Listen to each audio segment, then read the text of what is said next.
Бүгүнкү чыгарылышты аягына чейин көрүүгө чакырабыз. Анткени алдыда силерди таң калтыра турган. Буту менен 1000 килограммды оңой эле көтөрө алган алыпты. Андан сырткары 11 жашында эле боюнун узундугу 188 сантиметр болгон узун бойлуу кишини жана тарыхтагы эң узун бойлуу адам жөнүндө айтып беребиз. Эдди Холл. Эддини көргөндө анын жанында туруу эле коркунучтуу болсо керек деген ойлор келет. Бул британиялык күчтүүнүн сырткы келбети бир четинен таң калтырса, бир четинен коркутат.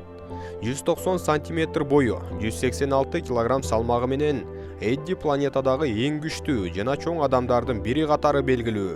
Бул алыптын кайманааты жырткыч экендиги эч кимди деле таң калтырбайт болуш керек. Эдди эл аралык чоң турнирлерде түрдүү рекордторду коюп, жеңиштерге жетишип келет. 2016 жылы ал становая тяга деп аталган дисциплинада колго байланган илгичтери менен дүйнөлүк рекордду койгон. Анда ал салмагы 500 килограммды түзгөн штанганы көтөргөн. Эми элестетип көрүңүздөр, жарым тонна салмакты жерден үзүп, белди түздөөгө кандай деген күч керектелет.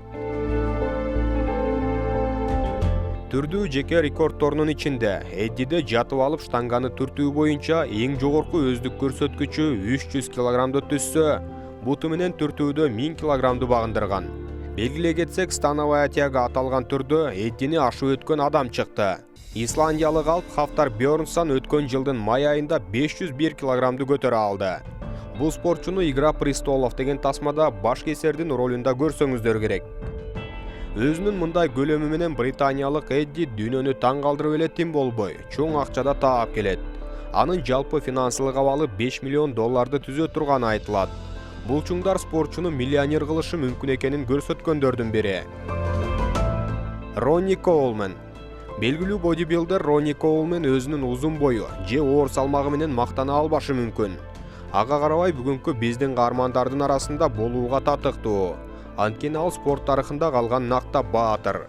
Көптөгөн эксперттин айтуусунда ал бодибилдингдин тарыхындагы эң чоң атлет. Бирок бул тууралуу дагы талашып көрсө болот. Ага карабай ал качандыр бир жер шарында жашаган культуристтердин ичинен эң күчтүүлөрдүн бири экендиги талашсыз. 180 сантиметр бою менен анын салмагы 145 килограммга чейин жеткен. Мелдештерге чыгып жүргөн кезде Ронни салмагын 130га чейин түшүрүп келген. Ал салмактын көп бөлүгү чыныгы булчуңдардан турганын оңой эле көрсөк болот. Көптөгөн таң каларлык көрсөткүчтөрүнөн айтсак, төшүнүн айланып ченелген өлчөмү 150 сантиметр болсо, бицепси 61 сантиметрге чейин жеткен. Чыныгы дөө. Биринчи кезекте Ронни дүйнөгө кадимки алыптардын бири катары эмес, тарыхта эң көп титулдарды жеңген культуристтердин бири катары белгилүү. Анын эсебинде профессионал бодибилдер катары уткан 26 наамы бар. Бодибилдерлердин эңсеген эң бийик туу чокудагы мистер Олимпия мелдешин 8 жолу утуп алган. Болгондо да ал 8 жеңишти катары менен жеңген. 1998 жылдан 2006 жылга чейин бийикте кармалып, аны эч ким ашып өтө алган эмес. Таң калыштуу. Дангазалу Калли. Дангазалу Калли бул 48 жаштагы индиялык рестлердин жана пауэрлифтер Далип Сингх Рананын сахнадагы аты. Ал бир эле рестлинг тарыхындагы эң чоң спортчулардын бири эмес, жашоодо да эң чоң адамдардын бири катары көпчүлүктүн эсинде. Ошондой эле Калли пауэрлифтинг менен машыккан эң чоң спортчу катары белгилүү. Бул тармакта ал бир нече жылдар бою өзүн сынап көргөн. Мындай кишинин жанында чоң спортчуларда кичинекей көрүнүп калары чындык. Анын бою 216 сантиметрди түзүп, салмагы 157 килограммды чапчыйт. Мындай укмуштуу көлөмү жана физикалык күчүнүн жардамы менен ал рестлингде мыкты карьераны кура алды. Анын WWE уюмундагы эң чоң жетишкендиги оор салмакта болгон чемпиондукту багындырганы. Ошондой эле Калли мистер Индия деген наамга да татыктуу болгонун кошо кетели. Спорттук карьерасынан сырткары, ал айрым учурларда киного тартылып, түрдүү телешоуларга да катышып келет. Дангазалу Калли рестлингдин тарыхындагы эң чоң адам деп ойлоп жатсаңар шашпай тургула. Бул дүйнөлүк шоудо андан да күчтүү спортчулар катышкан. Алдыда рестлингде чыгып келген, андан да таң калыштуу рестлерди көрө аласыздар. Көлөмү боюнча индиялык Каллини франциялык Андре Рене Рустимов басып өтөт. Анын бою 214 сантиметр болсо, салмагы 236 килограммды түзөт. Бул кадимки адам эмес эле, машинадай көрүнөт. Акромегалиянын натыйжасында анын сөөктөрү тез өсүп, бала чагында эле чыныгы дөөгө айланган. Мындай аномалиялык чоңдугу аны рестлингке жетелеп келген. Аякта ал өткөн кылымдын 70-80 жылдары атакка жеткен. Бул дөөнүн аталган шоуга кошкон салымы ушунчалык чоң болгондуктан аны жетекчилер WWF'тин атактуулар залына кошкон. Даңазалуу рестлерлердин залына киргизилген биринчи спортчу болгон.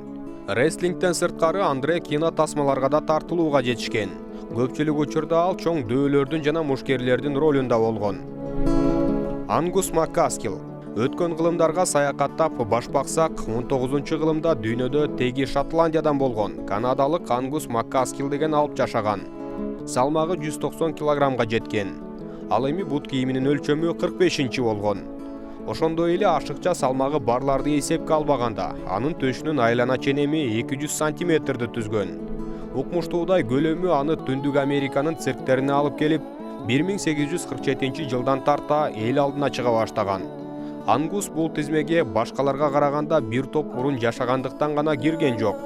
Анын бул көлөмү эч кандай оорунун негизинде эмес, табияттын себептеринен гана мындай өлчөмдөргө жеткен. Ал эми кийинки адамдын көлөмү эмнеден улам болгонун да кененирээк айтып берели.